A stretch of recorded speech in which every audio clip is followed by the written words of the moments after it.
Hello, everyone. My name is Chastity Rosario, and today I'll be presenting my New York Times project and the topic of that project being pregnancy increases chances for homicide. So I used the source from the New York Times, and it was entitled The Tragic Link Between Pregnancy and Homicide. And from that article, I learned that in the United States, a woman's chance for homicide increases by approximately 20%, either after getting pregnant or after giving birth. And that definitely completely baffled me. I've never heard of something like this, and I doubt many of you have heard about this. So I'm honored to be given the opportunity to educate on this topic. So this is true amongst all races and all ethnicities. However, there is an increase, unfortunately, for Black young women under 25 years old. A part of this documentation is entirely new, and that's because death certificates either didn't have or weren't using the checkbox notating that these women that passed away were pregnant. Also, in the way the documentation was stated, they didn't find homicide to be pregnancy related, so we're also not fully counting that. However, now this checkbox is being implemented and used more often, and so eventually these numbers will be more true and more regulated. Domestic violence, as defined in the textbook, is rooted in power and control. And three-fourths of the pregnancies related to these homicides are done by firearms. So then the article continues to go on if there should be a focus on domestic violence or a focus on pregnancy, on how to remediate this issue. So throughout the article, it talks about how certain states are either putting a focus more on the gun violence, and those who are participating in elements of domestic violence can no longer purchase a firearm. However, there's other states putting more focus on the pregnancy itself and the different laws that are happening with abortions and birth control, and they're trying to just have more regulation on that, some in the pro, some in the con. Then it also goes to mention about screening for intimate partner violence during obstetric visits. Apparently, this is not necessarily mandatory. However, it is a practice that is widely encouraged, but not always followed through. It also talks about potentially educating younger children and allowing them to understand what domestic violence even is and how to better manage that in situation. However, it's considered to be on the fence of whether or not young children should even be having these sorts of conversations. Then it also talks about educating the actual perpetrators and those who are involved in domestic violence and educating those people directly. Throughout this article and the textbook readings, it was verified that men are predominantly the ones participating in domestic violence, while women are the ones that are the victims. Bear with me that in the reality of things, this goes both ways. However, the facts do state that men are predominantly the ones engaging more in these acts. So the chapters that I'll be talking about that are relevant to this topic are Chapter 12, Violence Against Women, and Chapter 9, Mothering. And the textbook that I'm going to be referencing is Transformations, Women, Gender, and Psychology, the fourth edition by Mary Crawford. So in Chapter 12, Violence Against Women, it talks about how this is clear and widespread across the globe. This is not just a United States issue. This is a global issue. This is an everywhere issue. About how this is clear and widespread, that this is a patriarchal social system that is really demonstrating violence against girls and women. And a general fact is approximately 35% of women throughout the globe have either experienced physical or sexual violence, and some countries are up to 70%. And the reason that some of these countries are up to 70% is because of traditional attitudes. These traditional family attitudes are that a male has power over a woman and he's able to quote unquote dominate and control his wife and or partner. Gender-based violence shares commonality globally because one, it's widespread, it's global, it's national, it's international, it's everywhere. And it's not always talked about. These are kept in secret. And then it also talks about being underreported. These situations aren't necessarily documented appropriately because the situation is considered to be underestimated. And unfortunately, this is not in favor of these women that are being violated. Domestic violence, an actual direct definition of what domestic violence is violent or aggressive behavior within the home. I initially thought that that meant only spousal. However, apparently domestic violence means that it could be your partner, it could be a family member, it could be maybe your ex that still shares a home with you. So domestic violence just means someone who is participating in an aggressive behavior within your household. However, most of the facts do reside around husbands and boyfriends. So that leads me to discuss intimate partner violence, which is physical aggression and violence within a relationship. I did want to make sure that I reference verbal and sexual abuse as well, as these are factors that are also causing harm. However, the definition is specifically for physical. Domestic violence also leads to more than just physical injury. It leads to disability, unwanted pregnancies, STDs, depression, and the list really goes on and on. And unfortunately, in many circumstances, it's now being noticed that it's leading to death.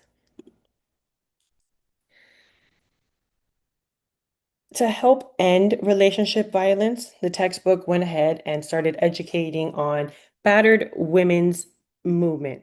The battered women's movement is an international movement that is not only teaching, but also promoting legal reform. And some of the examples of what they've accomplished is now in all 50 states, there are laws put in place to protect these battered women and to also protect them from rape within the marriage. Police are also in certain areas getting better training on how to even recognize this kind of situation and how to go about it. Healthcare providers are also more so being taught how to screen for domestic violence. And then I also put here two other facts that I learned throughout this project. I learned that in 2017, the Russian President Vladimir Putin actually decriminalized some of this domestic violence reform. And he said that the new law is that some of it is going to be decriminalized because it needs to be an extreme act of violence in order for it to be a criminal offense. Meanwhile, 36,000 women are beat by their husbands daily, 26,000 children are getting beat by their parents, and 12,000 women are dying yearly from this violence. So if 12,000 women are dying yearly from this violence, decriminalizing just doesn't make sense to me. I also learned that in Western Africa, it's commonplace for women to be quote unquote beat during delivery to promote delivery itself. And this is women participating in this. This is men participating in this. These are midwives participating in this. And unfortunately, sometimes the spouse also is. So I wanted to just show these cases to better show that this is global and there are definite acts of violence against women. One of the other ways of helping end relationship violence is by bringing up more battered women's shelters. A battered women's shelter is a place where women are offered temporary safety, housing, legal information, and, in some situations, they're getting counseling. Keep in mind that there are 1,500 shelters within the United States. However, that's not enough because women are still being sent out and not necessarily welcomed because they are overcrafted and understaffed. Majority of people running these battered women's shelters are volunteers who are constantly out trying to promote for funding itself and unfortunately not having all the time in the world to specifically help these women. Chapter 9, Mothering. I wanted to showcase this chapter to remind everyone that mother is a role. Women are human beings. So, in my opinion, we are not honoring human rights. And motherhood is definitely one of the most pivotal, and transformating events that a woman will ever go through. It changes her body, it changes her hormones, it changes her lifestyle, it changes her work-life balance. It changes maybe if she goes to school and it affects her education, and it definitely affects the relationship. And multiple studies have shown that after giving birth, many times is there a negative effect within the relationship. It reduces psychological well-being and marital satisfaction. And again, once more, leading, unfortunately, to the domestic violence situation. Chapter 9 also talks about reproductive freedom and the right for women to have fair and true sexual education, access to safe contraceptives, and to allow abortion to potentially be legal because these women, unfortunately, are getting pregnant in these situations and they're not able to do anything. It was with either an unfortunate situation, an unfortunate partner, and approximately 121 million unwanted pregnancies are happening yearly. And keep in mind, this is again an estimate because this is not 100% documented with everybody's truth. Because in these surveys that are being taken around worldwide, not everyone is telling their 100% truth due to embarrassment, shame, fear, etc. Future considerations would be to potentially make doctors' offices mandatory to screen for domestic violence. Right now, it's not, but I think that would be a big and wonderful motion to put in place for women's rights. Education should also be offered within the school systems, I believe, with parental consent. I say with parental consent because we are talking about minors, and parents should be involved in our conversations with something as extreme and real as this topic. The use of media to promote education on domestic violence. And I left that comment general because the use of media can be even somebody like me and you, and talking about what's happening and speaking of the truth and the reality of things and not allowing there to be shame and stigma. And, if there's companies out there with greater power, greater funding, greater opportunity, they most definitely should also be a huge part of this media influence. As the textbook has also described, there's been multiple waves of reform for women's rights, and the more modern day one is online. So we should be utilizing the internet for the benefit of others. Reproductive rights should also not be limited by the government. I believe that reproductive rights should really be a case by case situation within that household. Some women believe in pro-choice, and I believe that women should have the opportunity to follow through with that, especially knowing that there are unfortunate situations and unfortunate partners. And also, birth control. Birth control sometimes is very expensive or not easily able to be obtained. And same goes for condoms and other forms of contraceptives. They should just be more readily available and not necessarily limited.